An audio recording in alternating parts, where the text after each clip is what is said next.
Bonjour à tous et bienvenue dans cette vidéo. Vous êtes dans les débats d'experts où je suis en compagnie d'Adrian, votre love coach américain basé à Miami. Bonjour à toi Adrian. Thank you, Alex. Aujourd'hui dans cette vidéo, on va avoir un débat très important parce qu'on s'est rendu compte que dans certaines reconquêtes, vous pouviez avoir affaire à un ex dépressif dans la crise de la quarantaine, de la cinquantaine, etc. etc. Ce qui est important dans ce genre de situation, c'est de se poser les bonnes questions. Et je sais qu'Adrian, tu en as une première à poser à ce niveau-là. Oui, donc la première question, c'est de savoir,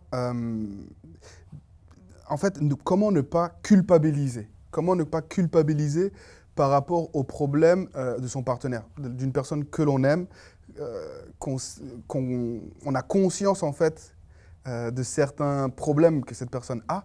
Comment ne pas internaliser en fait ces problèmes. Très bien. Alors justement, pourquoi on cherche à se déculpabiliser? C'est parce que tout le monde peut passer par une crise de la quarantaine, de la cinquantaine ou par une dépression Ou même de la vingtaine. ou de la vingtaine qui va amener une rupture. Et forcément, plus vous allez prendre pour vous cette dépression, plus vous allez protéger votre partenaire et moins en réalité vous allez pouvoir le ou la faire revenir vers vous. Ce que je veux vous expliquer, on va prendre cet exemple d'une femme qu'on a coachée tous les deux d'ailleurs, qu'on a accompagnée pendant plusieurs mois. Son mari était en dépression, on va essayer de garder le prénom un peu secret je pense. Son mari était en dépression et ce qu'on lui a demandé, c'est très simple, c'était de ne pas l'aider. Parce que plus vous allez lui donner de l'oxygène et plus cette personne-là va vous fuir. Donc ce que je veux que vous compreniez, c'est que lorsque vous avez un ou une ex qui est en dépression, ce n'est pas de votre faute. Mais la seule action que vous allez devoir faire dans ma philosophie, Adrian pourra confirmer ou même rapporter sa American Touch, ce que vous allez devoir faire réellement, c'est de pouvoir lui délocaliser ses idées. Plus vous allez vous voir partager du bon temps, améliorer votre relation, et meilleures seront vos chances de sauver votre couple ou de récupérer votre ex. Très souvent, ce qui se passe, c'est que plus on essaye d'aider une personne que l'on aime, et plus cette personne se sent oppressée, plus cette personne se sent inférieure.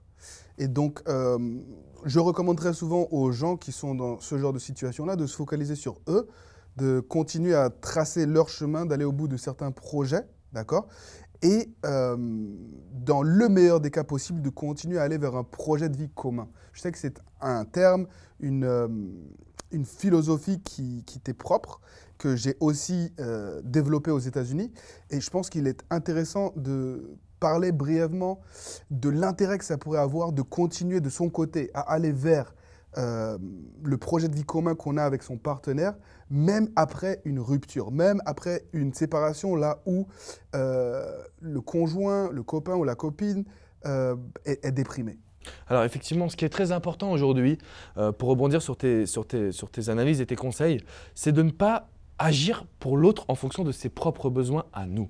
Parce que souvent, quand on a une personne qui est en dépression, on veut lui apporter notre aide, mais notre aide en fonction de nos a priori à nous. On n'arrive pas à faire preuve d'empathie et de ressentir ce que la personne veut concrètement. Ce que s'est aperçu, ou en tout cas ce que je me suis aperçu de par mon expérience, c'est de savoir que cette personne qui est en dépression, ce qu'elle veut simplement, c'est être heureux ou heureuse. Plus on va focaliser sur son état d'esprit, plus on va lui demander est-ce que ça va tous les jours, alors qu'on sait que ça ne va pas, et plus les problèmes vont commencer à grossir. Au contraire, si vous arrivez à vous recentrer sur votre besoin de faire passer du bon temps, d'amener des projets communs, comme l'a dit Adrien, mais surtout de passer du bon temps, de retrouver de la complicité, et là, votre couple sera beaucoup plus fort. Je pense qu'une question vaut le coup d'être posée, c'est est-ce que c'est la bonne personne pour vous? Est-ce que c'est la bonne personne pour vous? J'ai eu de nombreux cas en coaching là où certaines personnes cherchaient à récupérer un ex-copain ou un ex-mari qui n'était pas forcément la personne idéale pour ces dames qui m'avaient appelé.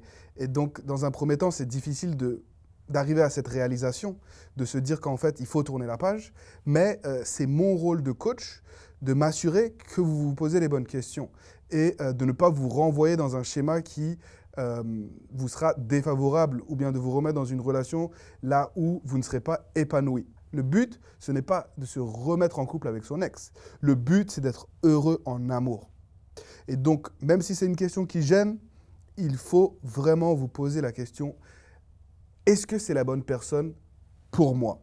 Donc, essayez de faire abstraction un petit peu de la déprime, de dépasser un peu tout ça, de ne pas culpabiliser et de vous assurer que vous vous battez pour les bonnes raisons.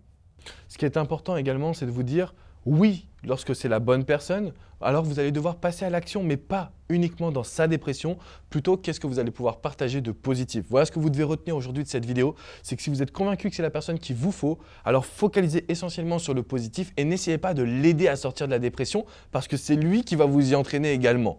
Vous allez avoir des doutes, vous allez avoir des appréhensions, vous ne saurez pas comment faire, alors que si vous êtes capable de vous dire « Ok, il ou elle est en dépression », on va juste passer du bon temps. Ce juste passer du bon temps, c'est ce qui va vous permettre de sauver votre couple, l'aider à se sentir bien, lui donner envie de prendre des initiatives, parce que vous ne serez pas à l'oppresser ou à l'étouffer, vous allez également garder une petite distance. J'aimerais aussi parler de ces situations où vous avez des enfants en commun avec un conjoint dépressif. Donc dans ces cas-là, au lieu de focaliser votre attention sur cette dépression, vous pouvez aider votre partenaire en lui donnant de l'amour à travers vos enfants, en mettant les bouchées doubles, les bouchées triples pour aider dans la maison, vous assurer que le bon fonctionnement de votre foyer continue d'évoluer, même si cette personne a besoin de plus de temps pour elle ou pour lui.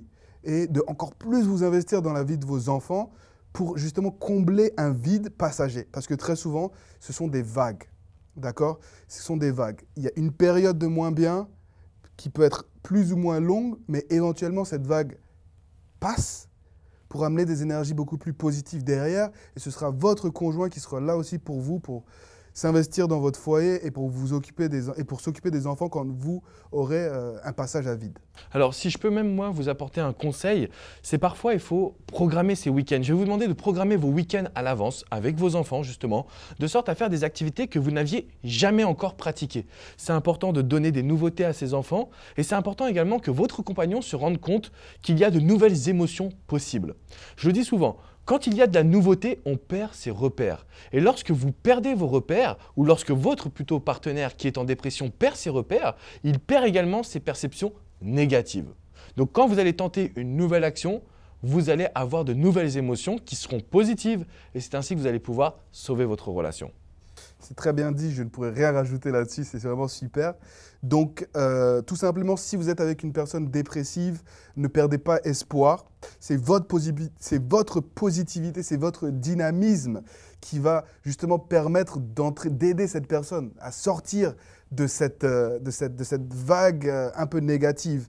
Et si votre morale est plombée aussi, si vous baissez les bras, alors tout est perdu. Donc il faut surtout garder le moral, surtout continuer à se battre de façon intelligente et structurée comme l'a très bien suggéré Alexandre, et de se dire qu'en arrivant à franchir certains caps, en vous fixant des micro-objectifs, vous allez pouvoir éventuellement redevenir heureux en amour.